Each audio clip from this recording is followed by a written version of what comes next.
इसी भारत में 33 करोड़ देवी देवता हैं। इसी भारत के हर चौक चौराहे पर कहीं हनुमान जी गदा लेकर खड़े हैं, किसी चौक चौराहे पर शिव जी त्रिशूल लेकर खड़े हैं। इसी भारत के कोने कोने में कहीं राम जी धनुष बाण लेकर खड़े हैं, कहीं विष्णु जी सुदर्शन चक्र लेकर खड़े हैं, कहीं मां दुर्गा आठों भुजाओं में हथियार लेकर खड़े हैं। कहीं इसी भारत के धरती पर हर जगह कहीं लक्ष्मी जी खड़ी हैं, धन बरसा रही हैं, कहीं श्री गणेश खड़े हैं, रिद्धि सिद्धि दे रहे हैं। फिर भी आपको पता है ये भारत दुनिया में सबसे ज्यादा दरिद्र क्यों है? जिस भारत की धरती में लक्ष्मी विराजमान हो, जिस भारत की धरती में गणेश जी विराजमान हो, उस भारत में गरीबी क्यों है भाई? अमेरिका, रूस, फ्रांस, जापान जैसे देश जो लक्ष्मी गणेश को जानता भी नहीं है, वहां धन का खजाना गड़ा है, और जो भारत कहता है वो हमारे देवी देवता हैं, वो दरिद्र बना खड़ा है। जो भारत कहता है कि ब्रह्मा जी हमारे यहां पैदा हुए, बल्कि ब्रह्मा जी ने सृष्टि को जन्म दिया, जो भारत कहता है विष्णु जी हमारे घर में हुए, जो भारत कहता है शिव जी हमारे घर में हुए। शिव जी मतलब संपूर्ण सृष्टि को नाश करने वाला महाकाल। जो महाकाल भारत की धरती में जन्म लिया, उस भारत को एक छोटा सा पाकिस्तान कितने जख्म दे रहा है, वो शिव जी कहां सो रहा है? आज जो भारत की सीमाओं की हालत है, आज जो पाकिस्तान आतंकवादी भेज भेज कर हमारे सैनिकों की हत्या कर रहा है, वो सैनिक आपकी ही कोई पुत्र है, कोई भाई है, कोई आपका ही सगा संबंधी है, जो उस बॉर्डर पर खड़ा है। किसी भगवान के भीतर ये करुणा क्यों नहीं जगती कि मैं अपने लाल को घर भेज दूं? और हनुमान जी ये क्यों नहीं कहते कि मैं गदा लेकर भारत पाकिस्तान बॉर्डर पर एक बार खड़ा हो जाऊं और एक ही गदा में पाकिस्तान को परलोक सिधार दूं? क्यों हमारी सेना को मरना पड़ रहा है? क्यों हमारे भारत के जवानों को शहीद होना पड़ रहा है? शिवजी क्यों? और चीन के बॉर्डर पर त्रिशूल से एक बार में चीन का सत्यानाश कर देते, ताकि वो चीन जो हमारे ऑक्साई चीन को कब्जे में कर लिया, वो चीन जो अरुणाचल के कुछ हिस्से को कब्जे में कर लिया, लेकिन भगवान शिव अभी भी सो रहे हैं और हम फिर भी हाथ जोड़े खड़े हैं कि हे प्रभु, आपकी कृपा होगी तो सब कुछ होगा, आपकी कृपा होगी तो सब कुछ होगा, मुक्ति मिलेगी, बंधन से छूटेंगे। सदगुरु कबीर कहते हैं उस भरोसे में मत रहना। 33 करोड़ देवी देवता मानते हो, उतना ही भ्रष्ट ये भारत हो चुका है। और जिस 33 करोड़ देवी देवता की आप बात करते हैं, उन देवताओं का चरित्र कोई ठीक है क्या? कोई इंद्र के बारे में तो जानते हैं ना, कोई तपस्या कर रहा होता है तो इंद्र को ईर्ष्या हो जाती है, वो जाकर उसका तपस्या भंग कर देता है। कोई सुंदर स्त्री दिख गई, इंद्र जाकर के उसके साथ छल कर लेता है। ये हमारे देवताओं की कथा है। जिसे आप धर्मराज युधिष्ठिर कहते हैं, वो पत्नी को दांव पर लगा देते हैं, जैसे पत्नी न होकर के वो कोई हीरे जवाहरात हो गई। ये धर्मराज युधिष्ठिर की कथा है। और फिर भी हम कहते हैं भगवान आएंगे, हमारा कल्याण करेंगे। अगर यही ख्याल भगत सिंह ने किया होता कि राम जी आकर के देश का कल्याण करेंगे, तो भगत सिंह को फांसी पर न चढ़ना पड़ता। लेकिन भगत सिंह ने सोचा नहीं, कोई राम नहीं आएगा, अब मुझे ही राम बनना होगा। अगर यही ख्याल चंद्रशेखर आजाद ने किया होता, यही ख्याल वो 7 लाख वीरों ने किया होता जिसने भारत को आजादी दिलाने के लिए अपनी कुर्बानी दे दी, तो आज भी भारत गुलाम होता और हम इस तरह से बोल न रहे होते, इस तरह से जी न रहे होते।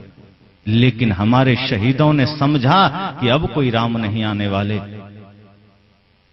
चलो राम के पद चिन्हों पर, अब राम हमें बनना होगा। चलो राम के पद चिन्हों पर अब इतिहास बदलना होगा। अब तो राम स्वयं बनो, अब तो लक्ष्मण स्वयं बनो, अब तो वो शक्ति स्वयं में जगाओ जो सदगुरु कबीर कहते हैं कि तेरा साईं तुझ में जाग सके तो जाग, किसकी आशा करते? और बाहर की आशा कब तक काम करेगी? दूसरे की आशा पर कब तक चलोगे? इतने देवी देवता के होते हुए ये भारत आज जिस स्थिति में गुजर रहा है, आदमी को समझना चाहिए। और भगवान ठीक है, हम कबीरपंथी हैं, हम उन्हें नहीं मानते, वो हमारी रक्षा ना करें, पर केदारनाथ में तो उन्हीं के भक्त गए थे और सब काल कलवित हो गए, अपने भक्त को भी नहीं बचा पाए। हनुमानगढ़ी में पूजा करते सब खड़े थे, बम धमाका हुआ, हनुमान जी के ही भक्त स्वाहा हो गए। अरे हम उनका विरोध करते हैं, हम उनको नहीं मानते हैं, कबीरपंथी को कुछ हो जाए तो बात समझ में आती है, उनके ही भक्त प्राण गंवा रहे हैं। एक तरफ से आप देखिए, जिस जम्मू कश्मीर की हालत इतनी खराब है, वहीं अमरनाथ है, वहीं उधर ही वैष्णव देवी है, शिव जी का बहुत बड़ा तीर्थ अमरनाथ उसी जम्मू कश्मीर में है। लेकिन वो जम्मू कश्मीर आज सबसे ज्यादा असुरक्षित है।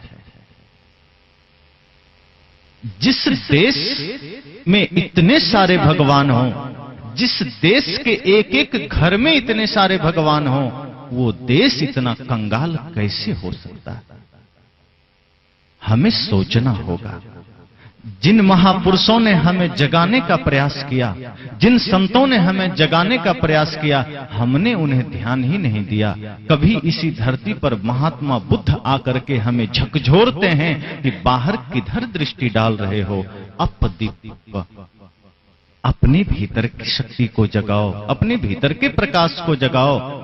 अत्ता ही अत्तनो नाथो को नाथो परोसिया। बुद्ध ने कहा, आत्मा ही आत्मा का स्वामी है, आत्मा का दूसरा स्वामी कौन हो सकता? लेकिन बुद्ध की बात हमें पसंद नहीं आई। महावीर आकर कहते हैं कि तुम परमात्मा हो, उनकी बात हमें पसंद नहीं आई। सदगुरु कबीर कहते हैं कि तू ही परमात्मा है, उनकी भी बात हमें पसंद नहीं आई। अगर सदगुरु कबीर की बात पसंद आ जाती, बुद्ध की बात पसंद आ जाती, तो ये भारत आज इतना निकम्मा नहीं होता। भारत जो कंगाल है, आज भारत जो गरीब, इसका कारण यही भगवानवाद है जो आदमी को निकम्मा बना दिया।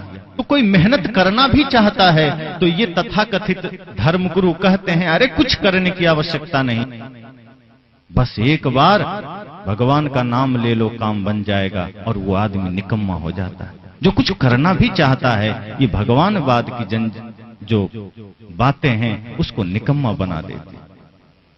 सदगुरु कबीर व्यक्ति को कर्मठ बनाते हैं। महात्मा बुद्ध ने व्यक्ति को कर्मठ बनाने की चेष्टा की, पुरुषार्थवादी बनाने की चेष्टा की कि बिना आपके किए कुछ नहीं होगा, और बाहर कोई परमात्मा, कोई भगवान आपकी सुरक्षा नहीं कर सकता। आप गलत करते हैं, उसकी सजा आपको मिलेगी। आपने गलत किया है, उसका दंड आपको भुगतना होगा। कोई भगवान के मंदिर में जाकर माफी मांगने से वो सजा कम नहीं होगी। लेकिन हमारी साधना चलती है मंदिरों में, और बड़े जोरों से चलती है। आज देखिए, बड़े बड़े मंदिर में पुजारियों की कोई कमी नहीं है, लेकिन जितने बड़े पुजारी उतने बड़े ठग, और जो जितना बड़ा ठग होगा वो उतने जोर से घंटी बजाता है ताकि बगल से गुजरते हुए आदमी को लगे कि ये बड़ा पुजारी है। जो पुजारी होगा वो दूसरों को दिखाने के लिए घंटी थोड़े बजाएगा।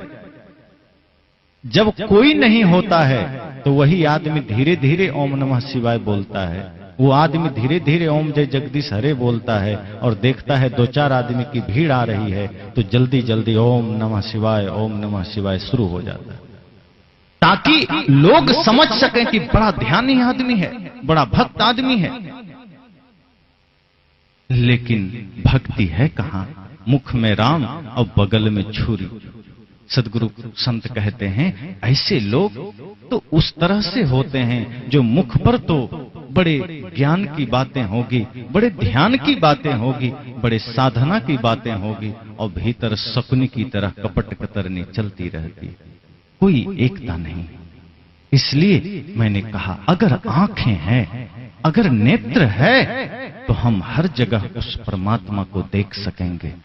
माता में, पिता में, छोटे छोटे बच्चों में, छोटे छोटे जीवों में, यूं कहें संपूर्ण सृष्टि में। घाव काहि पर घालो, जित देखो तित प्राण हमारो। किस चोट करना, जहां देखो वहां अपना ही तो प्राण है। ज्ञान की दृष्टि पैदा करनी पड़ेगी। और वो दृष्टि यही सत्संग से मिलेगी। दुनिया भर के बाजारों में घूमने से वो दृष्टि नहीं मिलेगी। हमारी दृष्टि बदलेगी। जो वर्तमान हमारी दृष्टि है, जिस दृष्टि से हम जगत को देखते हैं, जो जगत हमें बड़ा ही सुंदर रमणीय लगता है, प्यारा लगता है, उस जगत में जब हम थोड़ी सी दृष्टि का अंतर करेंगे तो उसी जगत की सच्चाई का बोध हमें होगा। जैसा आप देखते हैं अभी हमारे सामने कैमरा है। ये कैमरा हमारी तस्वीर ज्यों की त्यों ले रही। जैसा मैं हूं वैसा ही वो उतार रहा है, कोई अंतर नहीं है। आप देखेंगे सामने से जो चित्र आ रहा है, ज्यों का त्यों आ रहा है, कोई फर्क नहीं। लेकिन इसी कैमरे के जगह यहां एक्सरे मशीन रख दिया जाए तो मेरी तस्वीर वैसी की वैसी नहीं आएगी, बदल जाएगी। ये कैमरा मेरे बाहर की तस्वीर ले रही है, लेकिन एक्सरे मशीन जब आ जाए तो मेरे भीतर की तस्वीर लेगी। इसी तरह से ये जो आंख है ये बाहर जगत को देखती है, लेकिन ज्ञान और विवेक की जो आंख है वो जगत की सच्चाई को देखती है। इसलिए वो आंख, वो दृष्टि आवश्यक है, और वो दृष्टि संतों के संग, वो दृष्टि गुरुजनों के संग। इसलिए सत्संग आवश्यक है, इसलिए ज्ञान आवश्यक है। और वो सत्संग, वो ज्ञान एक क्षण के लिए नहीं, 2 घंटे के लिए नहीं, 5 मिनट के लिए नहीं, वो सत्संग तो हमारे सांसों में बस जाए, वो ध्यान तो हमारे सांसों में बस जाए। ऐसा नहीं कि 2 घंटे सत्संग किया और हो गया, ऐसा नहीं कि 1 घंटा ध्यान किया और हो गया। उठत बैठत कबहू न छूटी, ऐसी तारी लागी। सदगुरु कबीर कहते हैं सांसों में वो सत्संग समा जाए, ध्यान समा जाए सांसों में। कोई आदमी ये नहीं कहता कि मेरे पास टाइम नहीं है, मैं सांस बाद में लूंगा। कोई ऐसा कहता है क्या? कह ही नहीं सकता। सांसें आ रही है, जा रही है, अखंड धारा की तरह। ऐसे ही जिस दिन ध्यान और सत्संग हो जाएगा कि उठत बैठत, सो रहे हैं तो ध्यान में, किसी से बोल रहे हैं तो ध्यान में, चल रहे हैं तो ध्यान में, खेतों में काम कर रहे हैं तो ध्यान में, बाजार में हैं तो ध्यान में, तो समझना ये जिंदगी ही बदल जाएगी। और ये संसार फिर जो अभी दिखाई देता है आकर्षक, वही संसार तब मालूम पड़ेगा यह संसार सराय मुसाफिर 2 दिन रहने आया है, बस।